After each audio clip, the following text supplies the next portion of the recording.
Welcome back, everyone. Today we step into chapter 24 of Rebecca, a chapter of maybe continuing rain. There's always tension, and there's always the unsettling sense that the truth is beginning to take shape.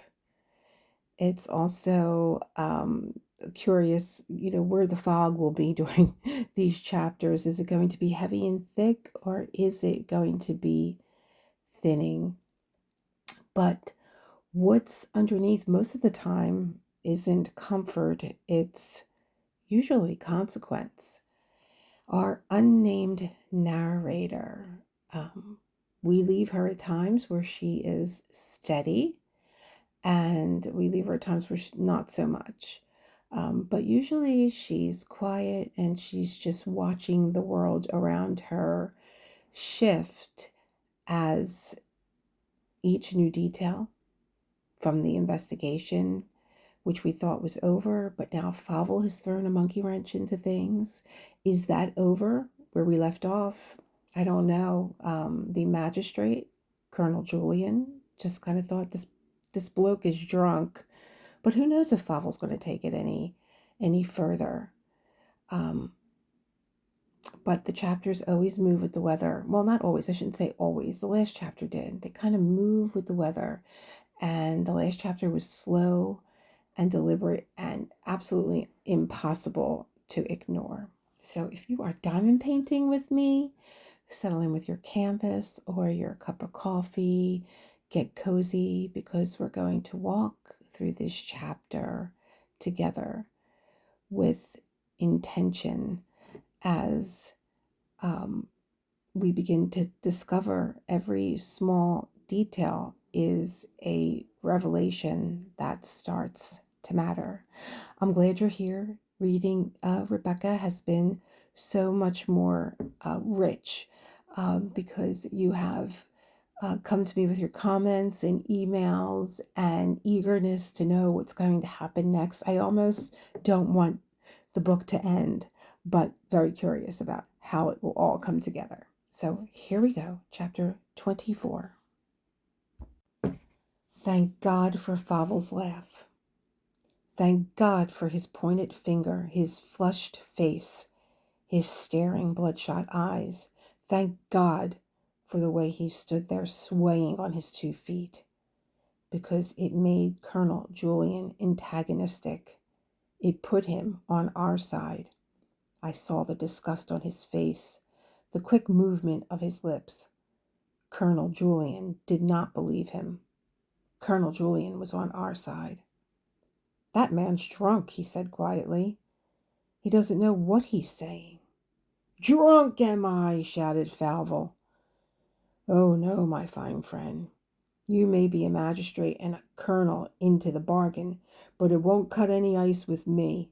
I've got the law on my side for a change, and I'm going to use it. There are other magistrates in this bloody county besides you, fellows with brains in their heads who understand the meaning of justice, not soldiers who got the sack years ago for incompetence and walk about with a string of putty medals on their chest. Max de Winter murdered Rebecca, and I'm going to prove it. Wait a minute, Mr. Favel, said Colonel Julian. You were present at the inquiry this afternoon, weren't you? I remember you now. I saw you sitting there. If you felt so deeply about the injustice of the verdict, why didn't you say so then? To the jury, to the coroner himself. Why didn't you produce that letter in court? Favel stared at him and laughed. Why? He said. Because I chose not to, that's why. I preferred to come and tackle De Winter personally. That's why I rang you up, said Maxim, coming forward from the window. We've already heard Favel's accusations. I asked him the same question. Why didn't he tell his suspicions to the coroner? He said he was not a rich man, and that if I cared to settle 2,000 or 3,000 on him for life, he would never worry me again. Frank was here, and my wife. They both heard him. Ask them. It's perfectly true, sir, said Frank. It's blackmail, pure and simple. Yes, of course, said Colonel Julian. The trouble is that blackmail is not very pure, nor is it particularly simple. It can make a lot of unpleasantness for a great many people, even if the blackmailer finds himself in jail at the end. Sometimes innocent people find themselves in jail as well. We want to avoid that in this case. I don't know whether you are sufficiently sober, Favel, to answer my questions. And if you keep off irrelevant personalities, we may get through with the business quicker. You have just made a serious accusation against De Winter. Have you any proof of that accusation? Proof, said Favel. What the hell do you want with proof? Aren't those holes in the boat proof enough? Certainly not, unless you can bring a witness who saw him do it. Where's your witness? Witness be damned. Of course De Winter did it. Who else would kill Rebecca? Kerrith has a large population, said Colonel Julian. Why not go from door to door making inquiries? I might have done it myself. You appear to have no more proof against De Winter there than you would have against me. Oh, I see, said Favel. You're going to hold his hand through this. You're going to back De Winter. You won't let him down because you've dined with him and he's dined with you. He's a big name down here. He's the owner of Manderley. You poor, bloody little snob. Take care, Favel. Take care. You think you can get the better of me, don't you? You think I've got no case to bring to a court of law. I'll get my proof for you all right. I tell you, De Winter killed Rebecca because of me. He knew I was her lover. He was jealous, madly jealous. He knew she was waiting for me at the cottage on the beach, and he went down that night and killed her. Then he put her body in the boat and sank her. Quite a clever story, Favel, in its way, but I repeat again, you have no proof. Produce your witness who saw it happen, and I might begin to take you seriously. I know that cottage on the beach, a sort of picnic place, isn't it? Mrs. De Winter used to keep the gear there for the boat. It would help your story if you could turn it into a bungalow with 50 replicas alongside of it. There would be a chance then that one of the inhabitants might have seen the whole affair. Hold on. Hold on. There is a chance De Winter might have been seen that night. Quite a good chance, too. It's worth finding out. What would you say if I did produce a witness? Colonel Julian shrugged his shoulders. I saw Frank glance inquiringly at Maxim. Maxim did not say anything. He was watching Favel. I suddenly knew what Favel meant. I knew who he was talking about. And in a flash of fear and horror, I knew that he was right. There had been a witness that night. Little sentences came back to me, words I had not understood, phrases I believed to be the fragments of a poor idiot's mind. She's down there, isn't she? She won't come back again. I didn't tell no one. They'll find her there, won't they? The fishes have eaten her, haven't they? She'll not come back no more. Ben knew. Ben had seen. Ben, with his queer, crazed brain, had been a witness all the time. He had been hiding in the woods that night. He had seen Maxim take the boat from the moorings and pull back in the dinghy alone. I knew all the color was draining away from my face. I leant back against the cushions of the chair. There's a local half-wit who spends his time on the beach, said Favel. He's always hanging about. When I used to come down and meet Rebecca, I've often seen him. He used to sleep in the woods or on the beach when the nights were hot.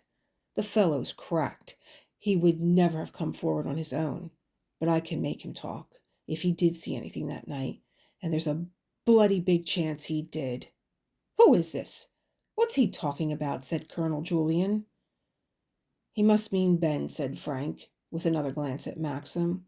He's the son of one of our tenants, but the man's not responsible for what he says or does. He's been an idiot since birth. What the hell does that matter? Said Favel. He's got eyes, hasn't he? He knows what he sees. He's only got to answer yes or no. You're getting windy now, aren't you? Not so confident? Can we get a hold of this fellow and question him? Asked Colonel Julian. Of course, said Maxim. Tell Robert to cut down to his mother's cottage, Frank, and bring him back. Frank hesitated.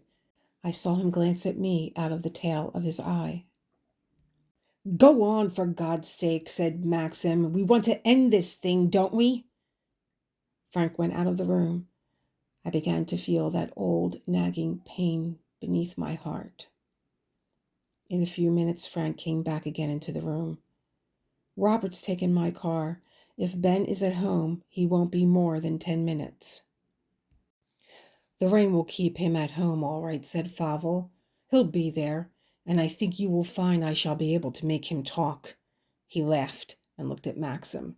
His face was still very flushed. Excitement had made him sweat. There were beads of perspiration on his forehead. I noticed how his neck bulged over the back of his collar, and how low his ears were set on his head. Those florid good looks would not last him very long.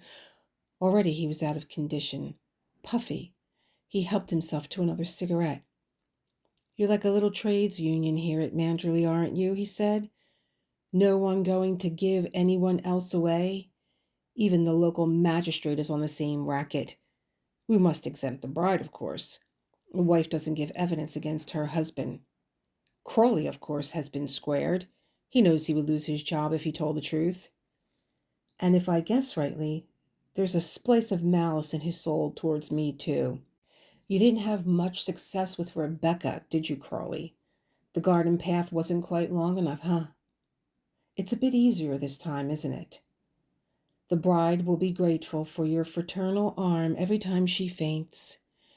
When she hears the judge sentence her husband to death, that arm of yours will come in very handy. It happened very quickly. Too quick for me to see how Maxim did it, but I saw Favel stagger and fall against the arm of the sofa and down onto the floor. And Maxim was standing just beside him. I felt rather sick. There was something degrading in the fact that Maxim had hit Favel. I wish I had not known. I wish I had not been there to see. Colonel Julian did not say anything. He looked very grim. He turned his back on them and came and stood beside me. I think you had better go upstairs, he said. I shook my head.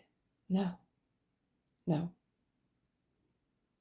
That fellow is in a state capable of saying anything. What you have just seen was not very attractive, was it? Your husband was right, of course, but it's a pity you saw it. I did not answer.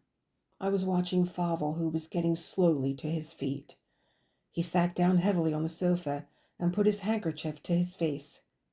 Get me a drink. Get me a drink. Maxim looked at Frank. Frank went out of the room. None of us spoke. In a moment, Frank came back with a whiskey and soda on a tray. He mixed some in a glass and gave it to Favel. Favel drank it greedily, like an animal. There was something sensual and horrible the way he put his mouth to the glass.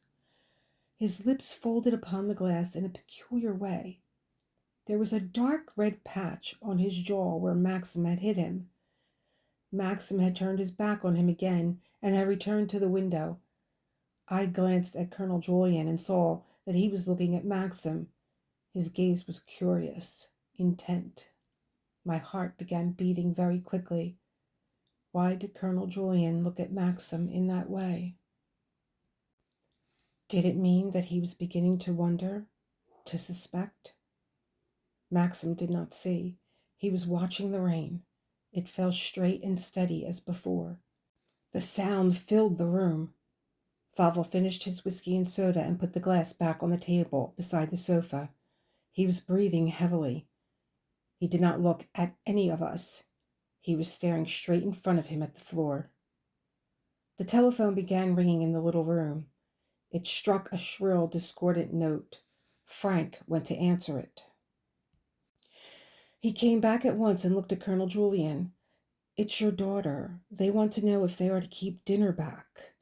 Colonel Julian waved his hand impatiently. Tell them to start. Tell them I don't know when I shall be back. He glanced at his watch. Fancy ringing me up. What a moment to choose.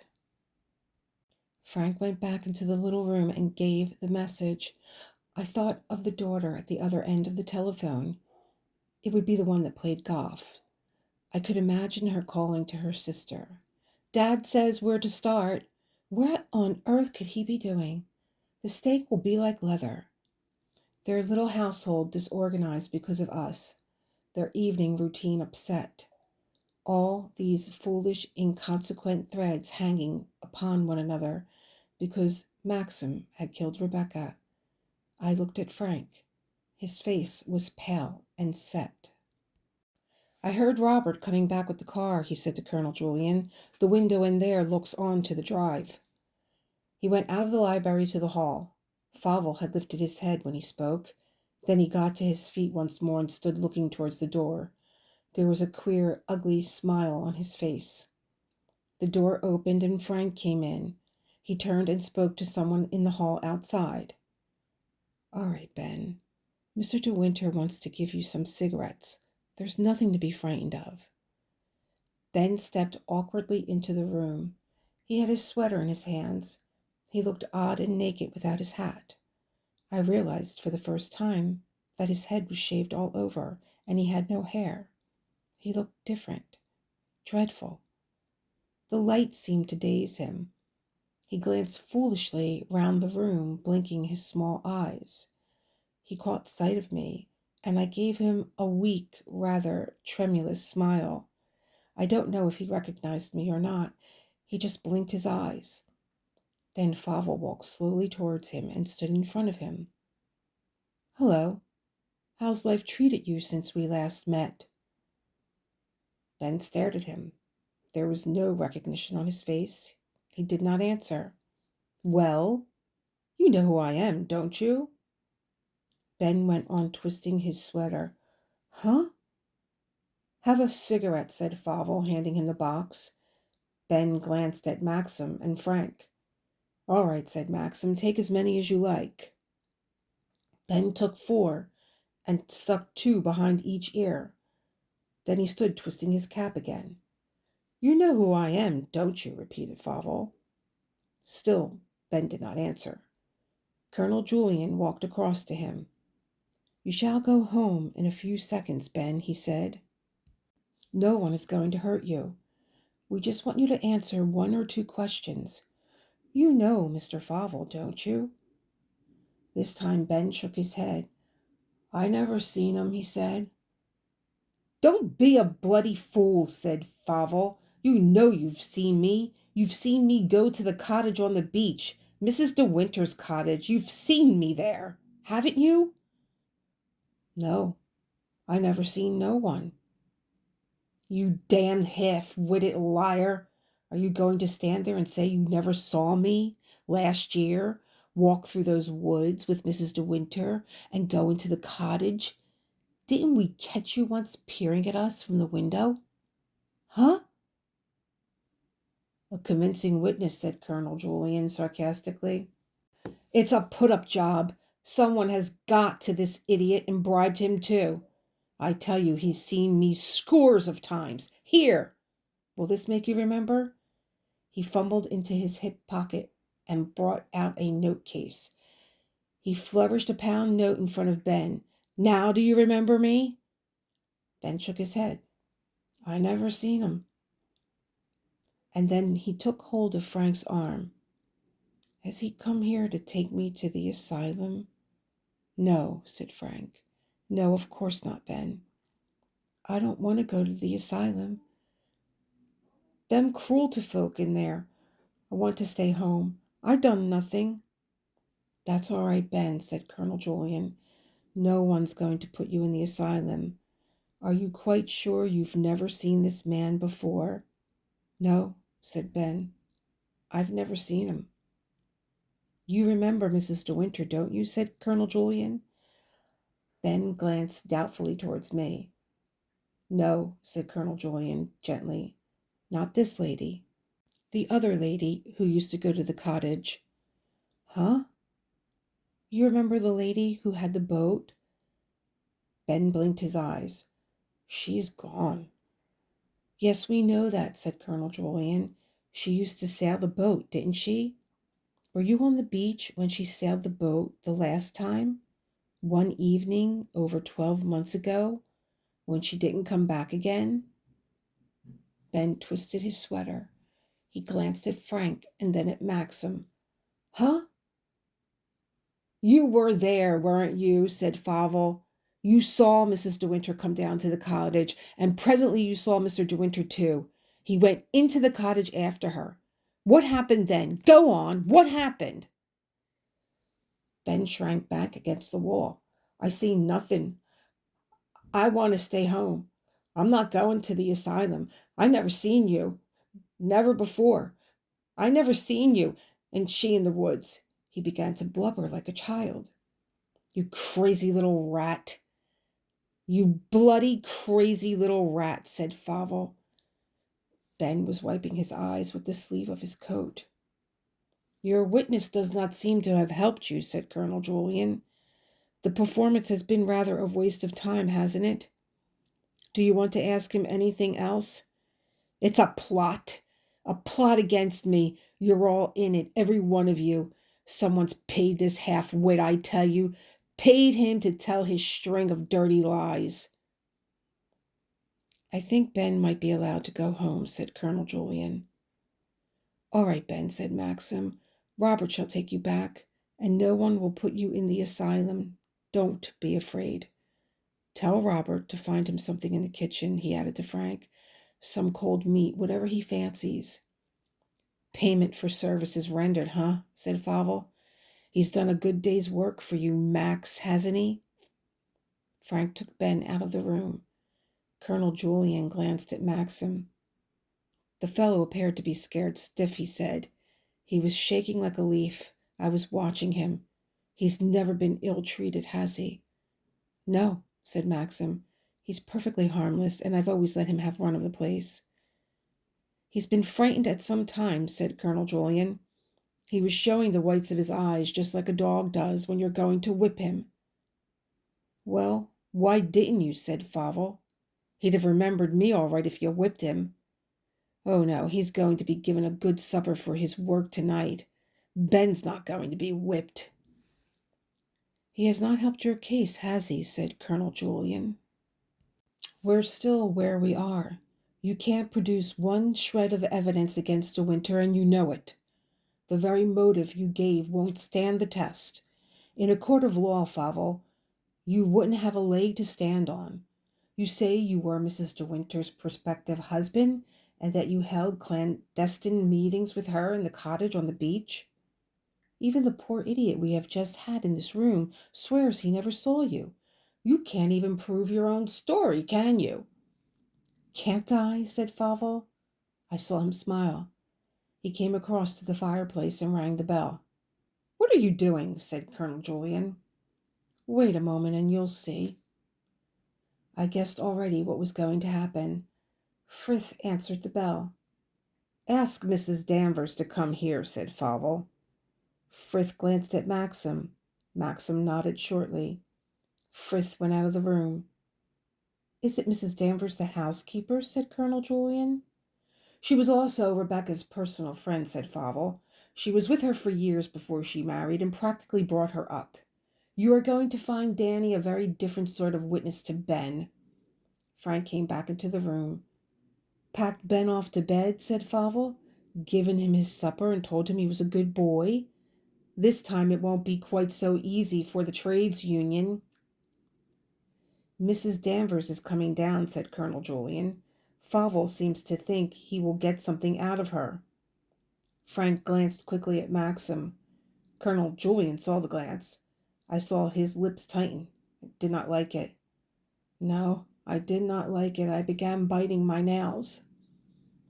We all waited, watching the door, and Mrs. Danvers came into the room. Perhaps it was because I had generally seen her alone, and beside me she had seemed tall and gaunt, but she looked shrunken now in size, and more wizened, and I noticed she had to look up to Favel and to Frank and to Maxim.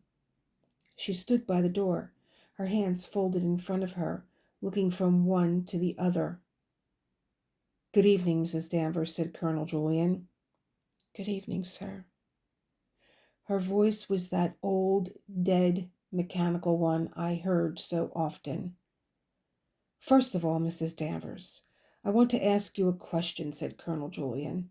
"And the question is this. Were you aware of the relationship between the late Mrs. De Winter and Mr. Favel here?" "They were first cousins," said Mrs. Danvers. "I'm not referring to the blood relationship, Mrs. Danvers," said Colonel Julian. "I mean something closer than that." "I'm afraid I don't understand, sir." "Oh, come off it, Danny," said Favel. "You know damn well what he's driving at. I've told Colonel Julian already, but he doesn't seem to believe me. Rebecca and I had lived off together, on and off for years, hadn't we? She was in love with me, wasn't she?" To my surprise, Mrs. Danvers considered him a moment without speaking, and there was something of scorn in the glance she gave him. "She was not," she said. "Listen here, you old fool," began Favel, but Mrs. Danvers cut him short. "She was not in love with you or Mr. De Winter. She was not in love with anyone. She despised all men. She was above all that." Favel flushed angrily. "Listen here. Didn't she come down the path through the woods to meet me night after night? Didn't you wait up for her? Didn't she spend the weekends with me in London?" "Well," said Mrs. Danvers with a sudden passion, "and what if she did? She had a right to amuse herself, didn't she? Love making was a game with her. Only a game. She told me so. She did it because it made her laugh. It made her laugh, I tell you. She laughed at you like she did at the rest. I've known her come back and sit upstairs on her bed and rock with laughter at the lot of you." There was something horrible in this sudden torrent of words, something horrible and unexpected. It revolted me, even though I knew. Maxim had gone very white. Favel stared at her blankly as though he had not understood. Colonel Julian tugged at his small mustache.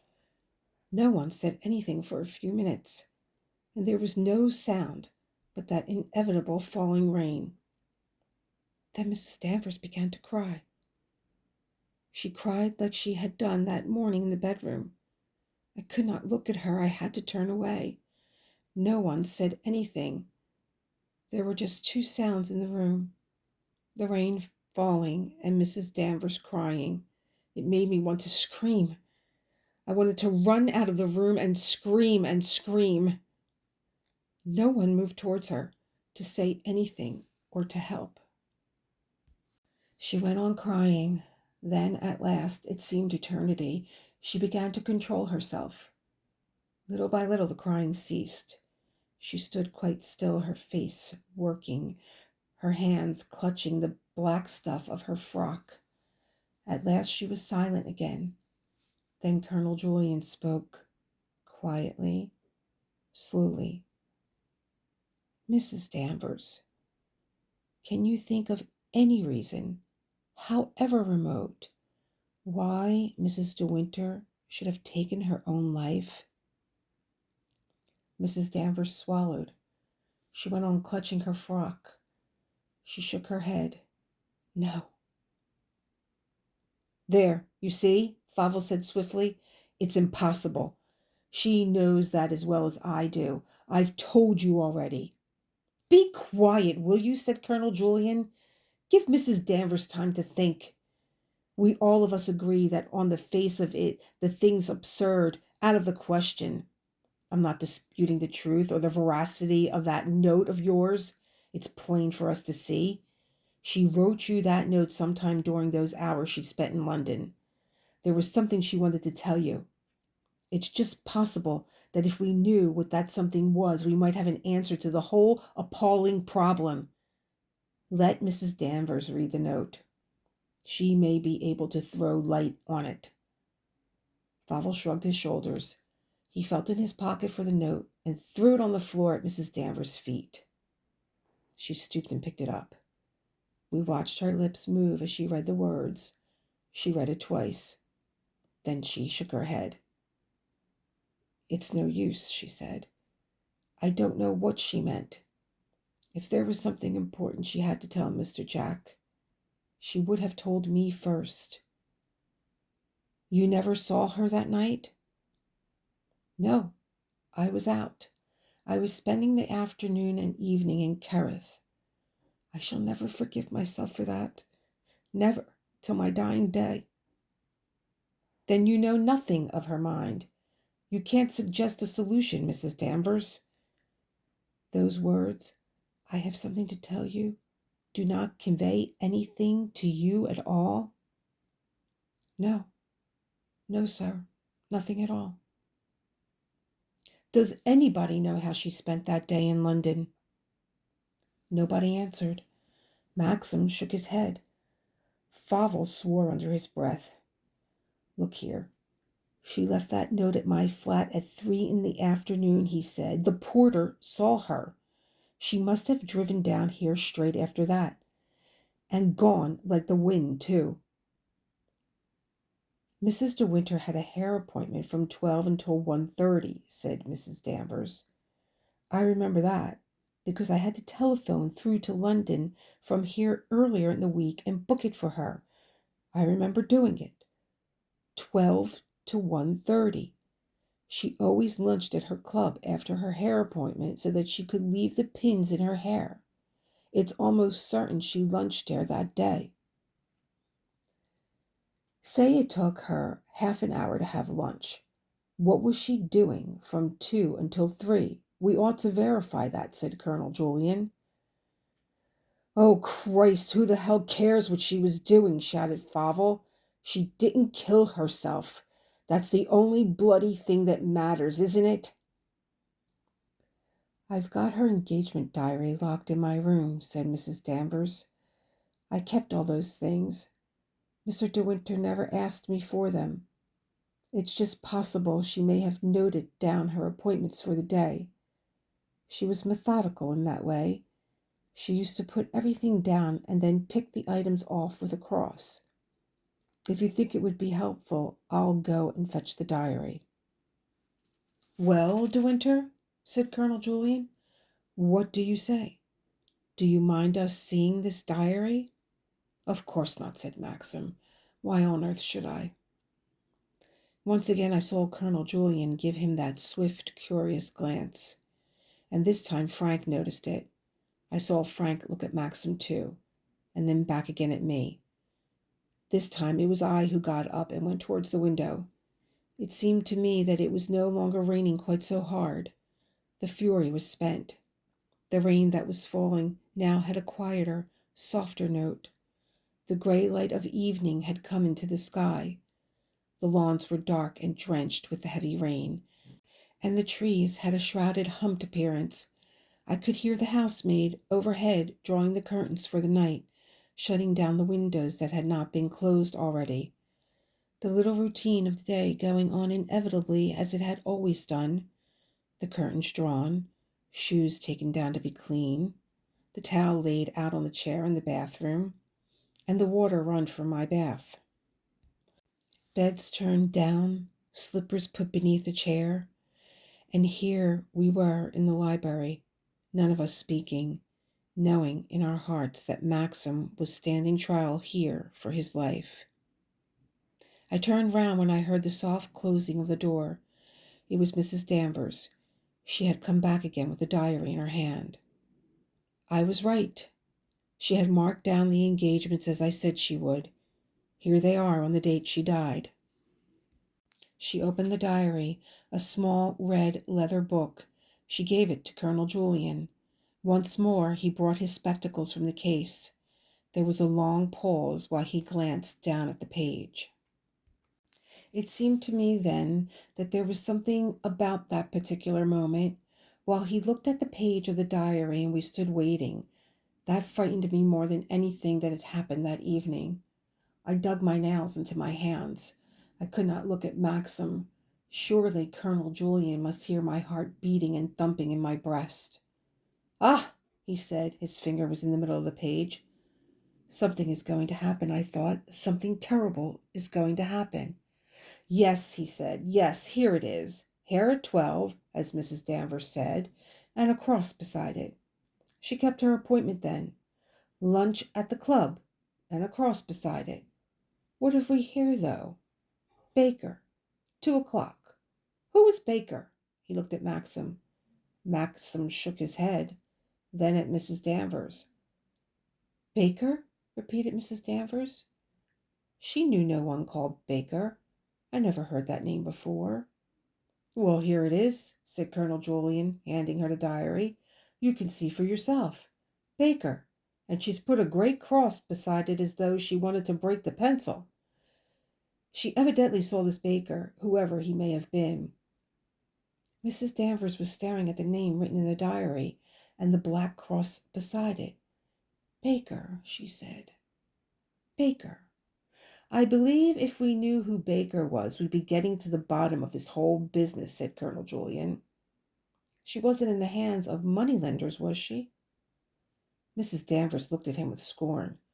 Mrs. De Winter? Well, blackmailers, perhaps, said Colonel Julian with a glance at Favel. Mrs. Danvers shook her head. Baker, she said. Baker, she repeated. She had no enemy, no one who had ever threatened her, no one she was afraid of. Mrs. De Winter afraid, said Mrs. Danvers. She was afraid of nothing and no one. There was only one thing ever worried her, and that was the idea of getting old, of illness, of dying in her bed. She has said to me scores of times, when I go, Danny, I want to go quickly, like the snuffing out of a candle. That used to be the only thing that consoled me after she died. They say drowning is painless, don't they? She looked searchingly at Colonel Julian. He did not answer. He hesitated, tugging at his mustache. I saw him throw another glance at Maxim. What's the hell the use of all this, said Favel, coming forward. We're streaking away from the point the whole bloody time. Who cares about this Baker fellow? What's he got to do with it? It was probably some damn merchant who sold stockings or face cream. If he had been anyone important, Danny here would know of him. Rebecca had no secrets from Danny. But I was watching Mrs. Danvers. She had the book in her hands and was turning the leaves. Suddenly she gave an exclamation. There's something here. Right at the back among the telephone numbers. Baker. And there's a number beside it. 0488. But there's no exchange. Brilliant, Danny, said Favel. Becoming quite a sleuth in your old age, aren't you? But you're just 12 months too late. If you'd done this a year ago, there might have been some use to it. That's his number, all right, said Colonel Julian. 0488, and the name Baker beside it. Why didn't she put the exchange? Try every exchange in London, jeered Favel. It will take you through the night, but we don't mind. Max doesn't care if his telephone bill is £100, do you, Max? You want to play for time, and so should I if I were in your shoes. There is a mark beside the number, but it might mean anything, said Colonel Julian. Take a look at it, Mrs. Danvers. Could it possibly be an M? Mrs. Danvers took the diary in her hands again. It might be, she said doubtfully. It's not like her usual M, but she may have scribbled it in a hurry. Yes, it might be an M. Mayfair 0488, said Favel. What a genius! What a brain! Well, said Maxim, lighting his first cigarette, something had better be done about it. Frank, go through and ask the exchange for Mayfair 0488. The nagging pain was strong beneath my heart. I stood quite still, my hands by my side. Maxim did not look at me. Go on, Frank, he said. What are you waiting for? Frank went through to the little room beyond. We waited while he called the exchange. In a moment he was back again. "They're going to ring me," he said. Colonel Julian clasped his hands behind his back and began walking up and down the room. No one said anything. After about 4 minutes, the telephone rang shrill and insistent, that irritating, monotonous note of a long-distance call. Frank went through to answer it. "Is that Mayfair 0488?" he said. "Can you tell me if anyone of the name of Baker lives there?" "Oh, I see. I'm so sorry. Yes, I must have gotten the wrong number. Thank you very much." The little click as he replaced the receiver. Then he came back into the room. "Someone called Lady Eastley lives at Mayfair 0488. It's an address in Grosvenor Street. They've never heard of Baker." Favel gave a great cackle of laughter. "The butcher, the baker, the candlestick maker, they all jumped out of a rotten potato," he said. "Carry on, Detective Number 1. What's the next exchange on the list?" "Try museum," said Mrs. Danvers. Frank glanced at Maxim. "Go ahead," said Maxim. The farce was repeated all over again. Colonel Julian repeated his walk up and down the room. Another 5 minutes went by, and the telephone rang again. Frank went to answer it. He left the door wide open. I could see him lean down to the table where the telephone stood and bend to the mouthpiece. "Hello, is that Museum 0488? Can you tell me if anyone of the name of Baker lives there?" "Oh, who is that speaking? A night porter?" Yes, I understand. Not offices. No, of course. Can you give me the address?" "Yes, it's rather important." He paused. He called to us over his shoulder. "I think we've got him," he said. "Oh, God, don't let it be true. Don't let Baker be found. Please, God, make Baker be dead." I knew who Baker was. I had known all along. I watched Frank through the door. I watched him lean forward, suddenly reach for a pencil and a piece of paper. "Hello? Yes, I'm still here. Could you spell it? Thank you. Thank you very much. Good night." He came back into the room, the piece of paper in his hands. Frank, who loved Maxim, who did not know that the piece of paper he held was the one shred of evidence that was worth a damn in the whole nightmare of our evening, and that by producing it, he could destroy Maxim as well, and truly, as though he had a dagger in his hand and stabbed him in the back. "It was the night porter from an address in Bloomsbury," he said. "There are no residents there at all. The place is used during the day as a doctor's consulting room. Apparently, Baker's given up practice and left 6 months ago, but we can get hold of him all right. The night porter gave me his address. I wrote it down on this piece of paper." Chapter. I am placing a little bit of music in the background, just a few little notes here before we say goodbye. I found it really interesting that the telephone rang. My phone rang, and I was going to edit it out, but it just was so perfect that I left it in. I also found it very interesting that when Maxim hit Favel, there was something degrading about it that she didn't want to witness, that she wished that she had not witnessed. And I thought, are you kidding me? Your husband killed somebody, killed his first wife, and, this disturbs you, him standing up for your honor and taking a swing at the guy that is insulting you? Really bizarre. I also, my heart stopped a minute when she knows who Baker is. And so here we are with another cliffhanger. And that brings us to the end of chapter 24, a chapter where there was, again, the element of rain, but it doesn't cleanse, does it? It sort of reveals. I really loved the part where Danny was crying and the rain was just so heavy. Every conversation, every hesitation, every glance carries weight now. And to me, it feels like the world around Manderley is not loosening at all. It just feels tighter and more alert because the truth is pressing forward as it does on its own. It's always going to find its way into the sunlight.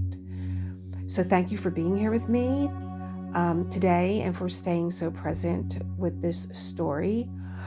Members, your reading companion reflection for this chapter will be available at the time of the upload of this chapter. And for everyone reading along, let me know your thoughts.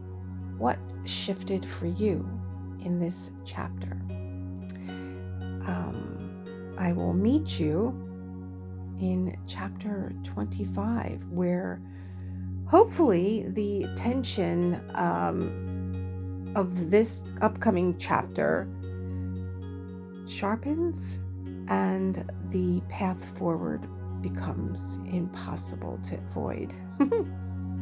I will see you in chapter 25. I'm going to end this diamond painting session of Quiet Snow. This is the end of this large 3-hour diamond painting session that I did of Quiet Snow. And chapter 25, you'll get a glance at how this diamond painting is going to coincide very nicely with the end of the book. Chapter 25, 26, and the last chapter, 27, await.